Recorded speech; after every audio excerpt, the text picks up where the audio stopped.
మన ప్రభువును రక్షకుడైన యేసుక్రీస్తు పరిశుద్ధ నామమున ప్రియమైన సంగమా ప్రియమైన బిడ్డలారా, మరో కాల సమయం దేవుని వాక్యాన్ని ధ్యానించడానికి ముందుగా ప్రార్థన చేసుకుందాం. ప్రార్థన. కృపగల తండ్రి, దయగల మహేశ్వరి బంగారు పాదాలకు లెక్కలేని వందనాలు, స్థుతులు, స్తోత్రములు. గతించిన రాత్రి అంతా నీ రేఖల చాటును కాచి కాపాడి సంరక్షించిన దేవా, మరో కాల సమయం సజ్జలు లేఖనించి ప్రార్థించండుగా వాక్యమైనడు వాక్యంతో నాతో మాతో మాట్లాడి మీరే మహిమ గంత ప్రభావాలు పొందమని యేసునామమున నడుస్తున్నాం తండ్రి.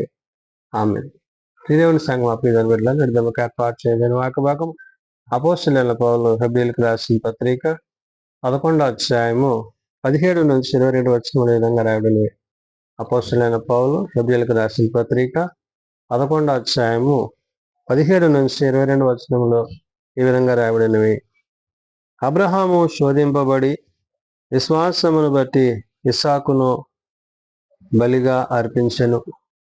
ఎవడు ఆ వాగ్దానములో సంతోషముతో అంగీకరించునో ఇస్సాకు వలనైనది నీ సంతానమనబడును అని ఎవరితో చెప్పబడినో ఆ అబ్రహాము మృతులను సహితము లేపుటకు దేవుడు శక్తిమంతుడని ఎంచిన వాడే తన ఏక కుమారుని అర్పించి ఉపమాన రూపముగా అతని మృతుల నుండి మరలా పొందెను. శ్రీదేవుని సంగమా, శ్రీదేవుని విడలారా, మరి దేవుడు తాను ప్రేమించిన అనగా జలప్రలయం తరువాత విశ్వాస వీరులుగా పిలువబడుతున్న వారుగా ఉన్న ఈ యొక్క సమూహం అంతటిని బట్టి ఎవరైతే అబ్రహాము ఉన్నాడో అబ్రహాము తరువాత తన కుమారుణ్ణి, ఆ తరువాత రాబోయే తరాలను దేవుడు ఏ విధంగా అయితే ఆశీర్వదించబోతున్నాడో ఇవన్నీ కూడా పౌలు తన యొక్క హెబ్రీ సంఘానికి పత్రికలో చెప్తున్నాడు. అందుకనే అబ్రహాము శోధింపబడి విశ్వాసమును బట్టి ఇస్సాకును బలిగా అర్పించెను అంటున్నాడు. అంటే దేవుడు తనకి బిడ్డలు లేని సమయంలో బిడ్డలు దయచేసి మరలా దేవుడు మరి అబ్రహాంతో మరి నీ ఒక్కగానొక్క సంతానాన్ని అంటే ఇవ్వడానికి తాను వెనుదీయలేదు అంటే తాను ఎటువంటి విశ్వాసాన్ని కలిగి ఉన్నాడో ఇక్కడ మనం చూడగలం. కాబట్టి ఇక్కడ ఈ విశ్వాసమునకు కర్తవ్య దాన్ని కొనసాగించబడిన ప్రభువుని బట్టి పౌలు ఈ మాటలను చెప్తూ ఎవడు ఆ వాగ్దానములను సంతోషముతో అంగీకరించునో అంటే ఎవరు అబ్రహాము అంగీకరించి ఆ అంగీకరింపజేసుకున్న దాన్ని బట్టి దేవుడు తనను తన కుటుంబాన్ని ఆశీర్వదించాడు. నేడు నీవు నేను కూడా దేవుని సన్నిధిలో ఆయన చేసిన ఆ యొక్క వాగ్దానాలను ఆయన చేసిన ఆ యొక్క ప్రమాణాలను మనం అంగీకరించినప్పుడు దేవుడు తప్పక మన పట్ల ఆయన తన చిత్తాన్ని జరిగించేవాడై ఉంటాడు. కాబట్టి ఇక్కడ అబ్రహాము శోధింపబడి విశ్వాసమును బట్టి ఇస్సాకును బలిగా అర్పించెను. ఎవడు ఆ వాగ్దానములను సంతోషముతో అంగీకరించునో అన్నాడు. అంటే అంగీకరించువాడు వాగ్దానాల పట్ల విశ్వాసము కలిగి నమ్మిక కలిగిన వాడు వాటిని కొనసాగించువాడై ఉంటాడు. దానికి మరి దేవుడు దానిని వారికి అనుగ్రహించిన విషయాన్ని చెప్తూ ఇస్సాకు వలనైనది నీ సంతానం అనబడును అని ఎవనితో చెప్పాను అంటున్నాడు. అంటే అబ్రహాముతో ఏం చెప్పాడు? ఇస్సాకు వలనైనది నీ సంతానం అని అంటే ఏంటి? మరి దేవుని సంతానముగా పిలువబడిన మరి ఇస్సాకును బట్టి ఆ అబ్రహాము మృతులను సహితము లేపుటకు దేవుడు శక్తివంతుడని ఎంచిన వాడే. కాబట్టి ఇక్కడ అబ్రహాము దేవుని యందు విశ్వాసం ఉంచాడు. ఏంటి? మరణించిన తిరిగి లేచిన ఆ యొక్క కార్యాలను దేవుడు తాను చేయవాడైనాడు. కాబట్టి మరణ విషయంలో ఏమాత్రమును వెనుదిరగక దేవుని యందు దేవుని మాటల యందు అబ్రహాము విశ్వాసం ఉంచాడు. కాబట్టి ఇక్కడ అబ్రహాము మృతులను సహితము లేపుటకు దేవుడు శక్తివంతులని ఎంచిన వాడే అన్నాడు. అంటే దేవుని మీద నమ్మిక కలిగి ఉన్నాడు. ఏంటి? ఆయన మరణించిన వాడిని తిరిగి లేపేవాడై ఉన్నాడు. కాబట్టి ఇక్కడ దేవుని బట్టి అబ్రహాము చెప్తున్నాడు, ఆయన నిలిచివాడై తన ఏక కుమారుని అర్పించి అన్నాడు. తన ఒక్కగానొక్క కుమారుని అర్పించి ఉపమాన రూపముగా అతని మృతులలో నుండి మరలా పొందాను. ఉపమాన రూపముగా అంటే దేవుడు ఎలాగైతే తన కుమారుని లోకానికి పంపించి ఆయన ద్వారా మనకు నిత్యరాజ్యాన్ని ఇచ్చి రక్షణ అనుగ్రహించాడో ఆ విధంగా నేడు విశ్వాసులమైన మనము కూడా క్రీస్తునందు క్రీస్తు ప్రేమయందు అటు రీతిగా కొనసాగవారమై ఉన్నాము. కాబట్టి ఇస్సాకు వలనది నీ సంతానం అని దేవుడు చెప్పాడు. కాబట్టి ఆ సంతానాన్ని బట్టి అబ్రహామును ఆశీర్వదించిన దేవుడు మృతులను సైతం లేపుటకు దేవుడు శక్తిమంతుడని అబ్రహాము విశ్వసించిన విషయాన్ని ఇక్కడ చెప్పుకున్నాడు.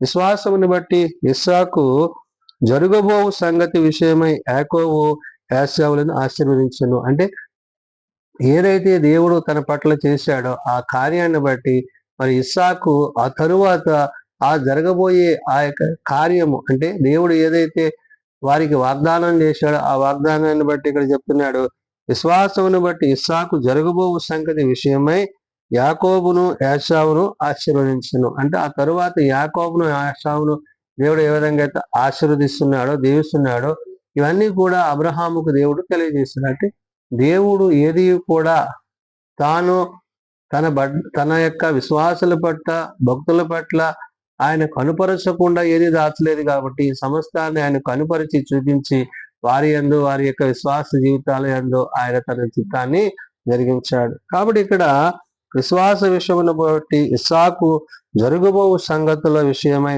అంటే రాబోయే దినాలలో సంభవించబోయే పరిస్థితులను బట్టి యాకోబును యాషావులను దేవుడు ఆశీర్వదించి వారిని దేవుని ప్రజగా, దేవుని జనాంగా దేవుడు చేశాడు. కాబట్టి విశ్వాసమును బట్టి యాకోబు అవసాన కాలమందు యోసేపు కుమారులలో ఒక్కొక్కరిని ఆశీర్వదించి అంటే దేవుడు ఎప్పుడైతే తాను చేర్చుకున్న తన బిడలు, తన వారైన వారిని ఆయన ఆశీర్వదించడం ప్రారంభించాడో వారిని ఒక్కొక్కరిగా దేవుడు ఆశీర్వదిస్తూ దీవిస్తూ వారిని ముందుకి నడిపించాడు. అంటే వాగ్దానం చేసిన దేవుడు నమ్మదగిన వాడై ఉన్నాడు. కాబట్టి నేడు వాగ్దాన భూమిలో ప్రవేశించకపోయినప్పటికీ వారు ఏమై ఉన్నారంటే, మరి ఈ యొక్క జలప్రలయం తరువాత విశ్వాస వీరులుగా పిలువబడ్డ ఈ యొక్క అబ్రహాము యొక్క కుటుంబాన్ని బట్టి, ఇస్సాకును బట్టి, అటు తరువాత మరి దేవుడు యాకోబు యాషావులను ఏ విధంగా అయితే ఆయన ముందుకు నడిపించాడో పౌలు ఇక్కడ గుర్తు చేస్తూ అంటున్నాడు. విశ్వాసమును బట్టి యాకోబు అవసాన కాలమందు యోసేపు కుమారులలో ఒక్కొక్కరిని ఆశీర్వదించి తన చేతి కర్ర మొదలు మీదను ఆనుకొని దేవునికి నమస్కారము చేసాను అంటున్నాడు. అంటే అవసాన స్థితి, అంటే తాను పెద్దవాడైనప్పుడు తాను దేవుని పట్ల ఎటువంటి విధేయతను, ఎటువంటి ప్రేమను, వినయ విధేయతలు కలిగిన వాడుగా తాను జీవించాడు ఇక్కడ గుర్తు చేస్తున్నాడు. కాబట్టి అంటే తాను ఏది చేసినా కూడా దేవుని పట్ల, దేవుని చిత్తం పట్ల దాని యందు తన విశ్వాసాన్ని కొనసాగించిన వాడై ఉన్నాడు. కాబట్టి ఇక్కడ యోసేపు కుమారులు ఒక్కొక్కడు ఆశీర్వదించిన తన చేతికర మొదల మీద ఆనుకొని దేవునికి నమస్కారము చేశాను అంటాడు. అంటే దేవుని పట్ల తాను ఎంత విధేయత కలిగిన వాడుగా, ప్రేమ కలిగిన వాడుగా, విశ్వాసం కలిగిన వాడుగా, నమ్మిక కలిగిన వాడుగా ఉన్నాడో పౌలు తన పత్రిక ద్వారా హెబ్రీ సంఘానికి, ఈనాడు సార్వత్రిక సంఘానికి చెప్తా అంటున్నాడు. యోసేపు తనకు అవసాన కాలమందు సమీపించినప్పుడు విశ్వాసమును బట్టి ఇశ్రాయేలు కుమారులు నిర్గమమును గూర్చి ప్రశంసించి తన శల్యములను గురించిన వారికి ఆజ్ఞాపించను అంటాడు. కాబట్టి దేవుడు తాను ప్రేమించు వారిని, తాను యొద్దకు వచ్చు వారిని ఆయన ఎంత మాత్రమును త్రోసివేయక తన బిడలుగా, తన కుమారులుగా ఆయన చేర్చుకుని వారిని తన యందు ఆ యొక్క రాజ్యములో ఏదైతే ఆయన వాగ్దానం చేసి ఉన్నాడో ఆ వాగ్దానముకు కర్తయ్య దాన్ని కొనసాగించేవాడైన ప్రభువుని బట్టి, ప్రభు మాటను బట్టి నేడు పౌలు ఈ పత్రికలు తెలియజేస్తూ ఆయన చెప్తున్నాడు. కాబట్టి జలప్రలయం తరువాత మరి విశ్వాస వీరులుగా విలువబడుతున్న వీరు ఆ దేవుని యొక్క సముఖమందు, దేవుని యొక్క రాజ్యమందు, దేవుని యొక్క మాటల యందు వారు జీవిస్తూ వారు జనదినము దేవుని యందు వారి యొక్క విశ్వాసతను కొనసాగించిన వారై ఉన్నారు. కాబట్టి నేడు నీవు నేను కూడా ప్రభు పట్ల, ప్రభు కార్యాల పట్ల, ప్రభు ఆలోచన పట్ల, తలంపుల పట్ల మనం విశ్వాసతని కలిగి ఉంటే నేడు మనలను కూడా ఆనాడు ఎలాగైతే అబ్రహామును, మరి ఆ తర్వాత ఇస్సాకును, ఆ తర్వాత యాకోబు ఏశావులను దేవుడు ఆశీర్వదించాడో నేడు ఆయన తన బిడ్డలైన మనల్ని కూడా అటు రీతిగా తన యొక్క మహత్తు గల మాటల చేత, ప్రేమ చేత, తన కుమారుడి ద్వారా మనకి ఇచ్చిన యొక్క రక్షణలో మనలను ఆయన కొనసాగింపజేసి ఆ నిత్యరాజ్యాన్ని మనకి అనుగ్రహించిందని పరిశుద్ధాత్మ దేవుడు భక్తుడైన పౌలు ద్వారా తెలియజేసిన మాటలు ప్రార్థన చేసుకుందాం. ప్రేమ నమ్మకం కలిగిన మా తండ్రి, కృప కలిగిన దేవ, నిజమైన ఆయన విశ్వాసమును కొనసాగుటకు, విశ్వాసమును బట్టి నీలో ముందుకు కొనసాగుటకు నీవు పిలిచిన నీ పిలుపునకు లోబడిన నీ సేవకులను బట్టి, భక్తులను బట్టి వందనాలు. అబ్రహామును పిలిచినప్పుడు అబ్రహాము అయ్యా నీ యందు నమ్మిక ఉంచి తనకు కుమారుడు ఇస్సాకును విడదీయక నీకు ఇచ్చి ఉన్నాడు. కాబట్టి నాయన నేడు తాను అధికమైన మేళ్లను, ఆశీర్వాదాలను పొందుకొని విశ్వాసులకు తండ్రిగా పిలువబడి ఉన్నాడు.